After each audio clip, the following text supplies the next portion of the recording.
Olá, meus amados em Cristo Jesus, tudo bem com vocês? Eu espero que esteja tudo em paz, amém? É sempre um motivo de muita alegria ter você aqui. Eu me chamo Cícero e é por você que dedicamos o nosso tempo com responsabilidade e amor, a fim de trazer conteúdos que possam edificar a sua fé.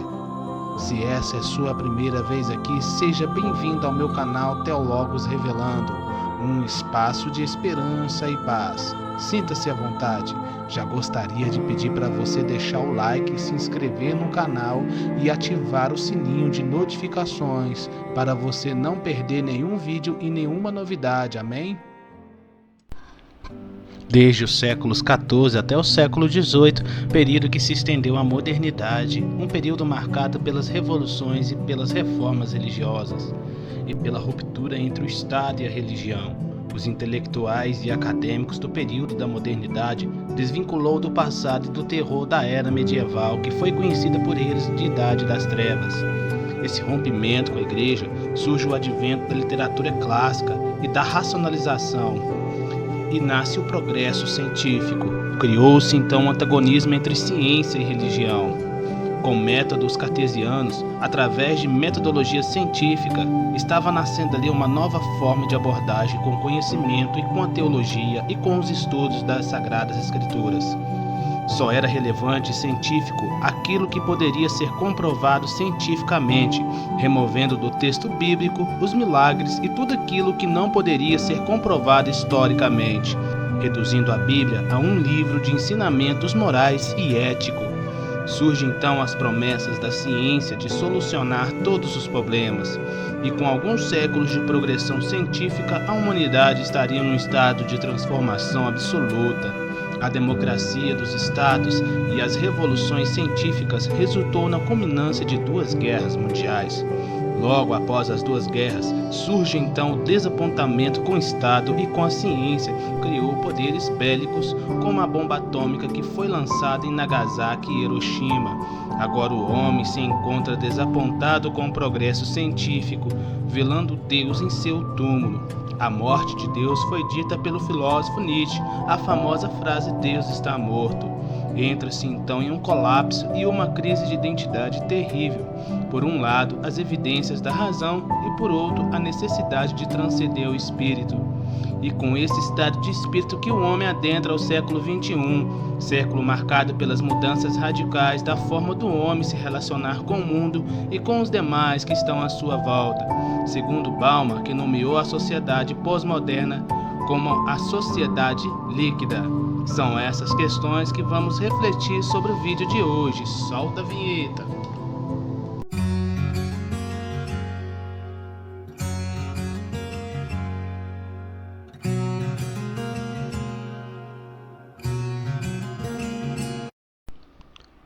O movimento renascentista já havia se alicerçado, então surge o discurso dos métodos, introduzido por René Descartes, que mais tarde será reconhecido como o método cartesiano e será aplicado como o método científico de análise e produção do conhecimento científico.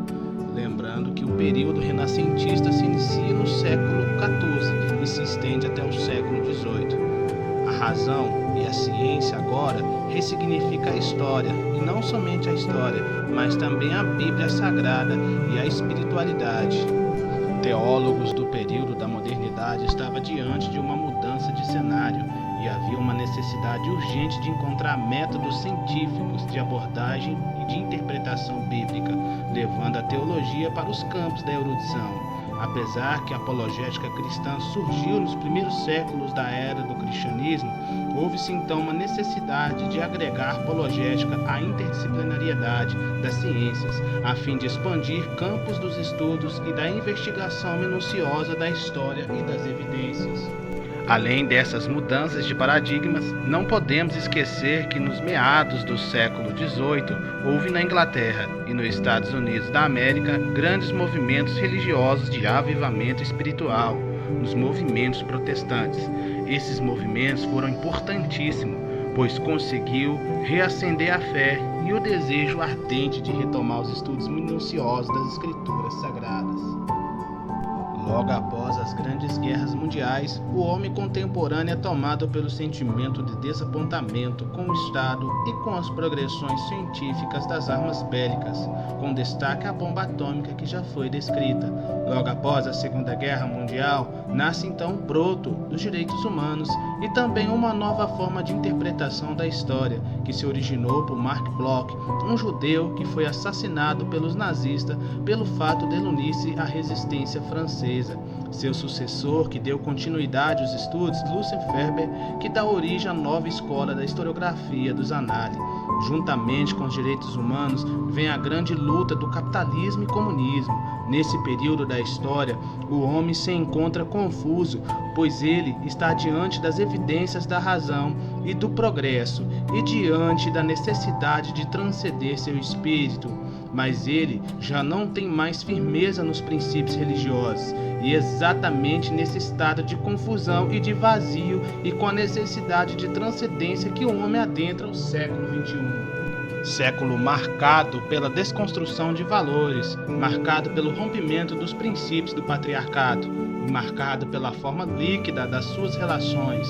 E não podemos esquecer que o século XXI se inicia a quarta revolução industrial. Segundo Bauman, a religião não é mais objetivo de reverência e de culto, nem de significar as relações congregacionais, e sim um produto de consumo, pois o homem líquido não despide de si mesmo para se ajustar aos princípios bíblicos. Na sua forma de pensar e de relacionar com a igreja, o homem pós-moderno é consumista dos conteúdos oferecidos pela religião, ou seja, a igreja que deve se adequar ao seu estilo de vida e seus gostos peculiares. Muito tem se discutido das formas e métodos para abordar essa sociedade pós-moderna líquida. Há uma necessidade nova de inovação da igreja. Isso não significa que a igreja vai se adequar à sociedade líquida. Não é isso. Mas a igreja precisa de novas formas de abordar e alcançar essas pessoas e despertar a consciência e mostrar a importância da espiritualidade e dos valores religiosos para a nossa sociedade pós-moderna. Se você gostou do vídeo de hoje, deixe o seu like e sua sugestão de conteúdos aqui nos comentários. Se inscreva, compartilhe esse vídeo e que a paz do nosso Senhor Jesus Cristo esteja no vosso coração. Até o próximo vídeo.